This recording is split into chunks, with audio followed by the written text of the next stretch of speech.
दिव्यांशु जी बिहार से। श्री हरिवंश महाराज।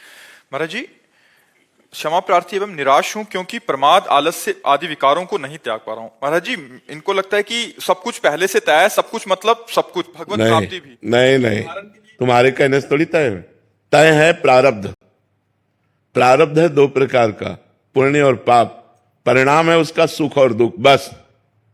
इसके बाद क्रियमाण है, आप क्या करते हो ये आपके ऊपर है। ये आलसियों की तरह नहीं बैठ जाया जाता कि हमारे भाग्य में दैव दैव आलसी पुकारा, ऐसे नहीं। पुरुषार्थ करने के लिए मनुष्य जन्म मिला है। सब कुछ तय के अनुसार पशु पक्षी आदि योनियां चलती हैं, मनुष्य नहीं। मनुष्य नया कर्म करके अपने प्रारब्ध को बदल कर अपने भाग्य को मिटा करके भगवत प्राप्ति करता है। अगर केवल भाग्य के अनुसारे हो तो केवल दो ही हैं भाग्य में, सुख और दुख, पाप और पुण्य के फल, बस। इसके बाद क्रियमाण, आप पाप कर्म करते हो या पुण्य कर्म करते हो या भजन करते हो, ये आपके ऊपर निर्धारित है। ये आलसी प्रमादी स्वभाव में ये जो होगा सो हो जाएगा, ऐसे प्रमादी जीवों का कल्याण नहीं होता। ऐसे नहीं, खूब पुरुषार्थ किया जाता है। मनुष्य जन्म पुरुषार्थ के मिला है। चाहे लौकिक उन्नति हो चाहे पारलौकिक उन्नति, पुरुषार्थ के बिना थोड़ी आ जाएगा। पुरुषार्थ करना चाहिए। महाराज जी, आलस्य के वक्त मतलब बुद्धि ऐसी कोई ज्ञान की बात ढूंढती है जिससे शरीर का राग थोड़ा कम हो जाए। नाम जप करो, कुछ ढूंढने की जरूरत नहीं, सब उत्पन्न हो जाएंगे। नाम जप नहीं करोगे तो कुछ नायमात्मा प्रवचने न लभ्या न मेधया न बहुना श्रुते न। बहुत वेदांत का प्रवचन करने वाले को आत्मबोध नहीं होता, न बहुत बुद्धिमान को आत्मबोध होता है, न बहुत सुनने वाले को होता है। जो आत्मा को वर्ण करता है उसी को आत्मबोध प्राप्त होता है। आपको भजन करो, अभी सब ठीक हो जाएगा। महाराज जी, जैसे गीता जी में लिखते हैं कि अहंकार विमूढ़ आत्मा करता हमिति मन्यते, और दूसरा उसी के बाद है गुणानुगुणेषु कुछ। तो उसको गुणानुगुण वर्तेन, यह सिद्ध पुरुष की स्थिति है, ऐसे ना जोड़ो।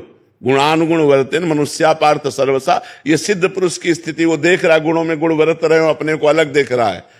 और जो है अहंकार विमूढ़ आत्मा, वो अपने को शरीर मानकर कर्म कर रहा है। लेकिन नाम जप करने के लिए थोड़ी मना किया गया है। भगवान ने आदेश किया गीता में, अनन्य चेता सततम यो माम स्मरति नित्सा तस्याहम सुलभा पार्थ नित्य युक्त योगिना। अब भजन न करोगे और बुद्धि भजन काटने के लिए तैयार है कि अहंकार विमूढ़ आत्मा करता हमिति मन्यते।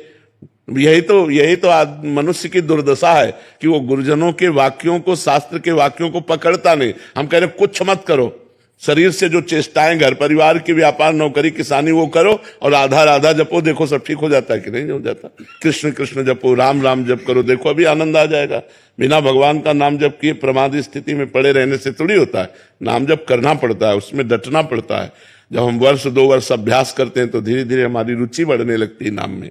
सातु दीर्घ काल निरंतर सत्कार सेवितो दृढ़ भूमि। दीर्घ काल तक निरंतर अभ्यास किया जाए तो नाम हमारे हृदय में दृढ़ता पूर्वक चलने लगता है। महाराज जी, जैसे एक उदाहरण आता है कि मैंने आपका सत्संग सुना और श्री नवल नगरी बाबा ने सुना, उनमें इतना ज्यादा परिवर्तन हुआ, मुझमें थोड़ा कम हुआ। और घोर तमोगुणी कोई पुरुष सुने तो उसमें बहुत कम परिवर्तन हुआ। तो मुझे ऐसा लगता है कि जिसमें जितना सतोगुण है उसी हिसाब से उसका परिवर्तन होगा। तो फिर लगता है हम सतोगुण बढ़ाएं, हम सात्विक भोजन पावें, सात्विक शास्त्रों का स्वाध्याय करें, सात्विक क्रियाएं करें, सात्विक लोगों से मिलें तो हमारा सतोगुण बढ़ जाएगा। हम राजसिक लोगों से मिलेंगे तो राजसिक, तमोगुणी में से तमोगुणी। अब इनका संग किससे रहा?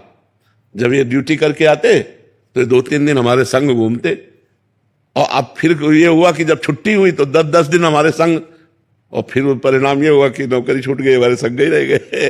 तो जैसा करो संग वैसा चढ़ता है रंग।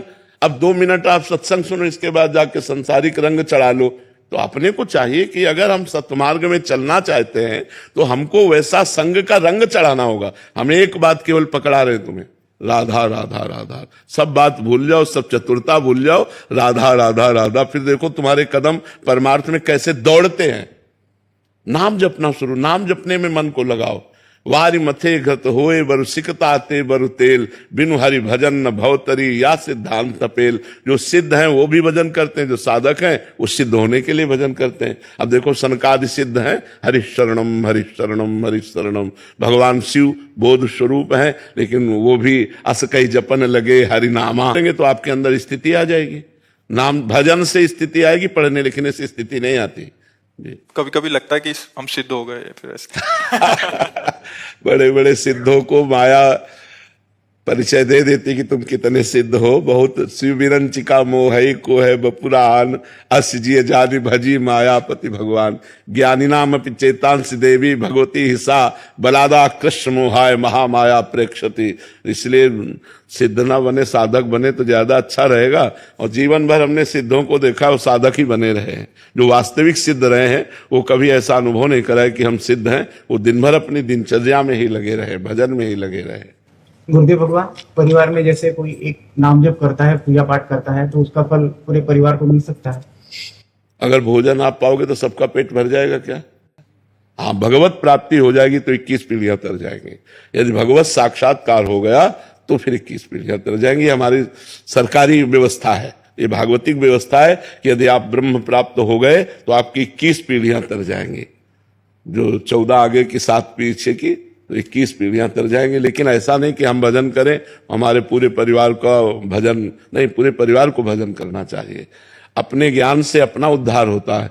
वो ज्ञान अगर आप मान लो तो आपका उद्धार हो जाएगा। तो अपने भजन से अपने हृदय को शीतलता प्राप्त होगी। लेकिन आपके हृदय को शीतलता प्रदान करने के लिए आपको भजन करना पड़ेगा। अगर भजन नहीं करोगे तो शीतलता प्राप्त नहीं होगी। भजन स्वयं कर आप जीव को अपना उद्धार करना चाहिए।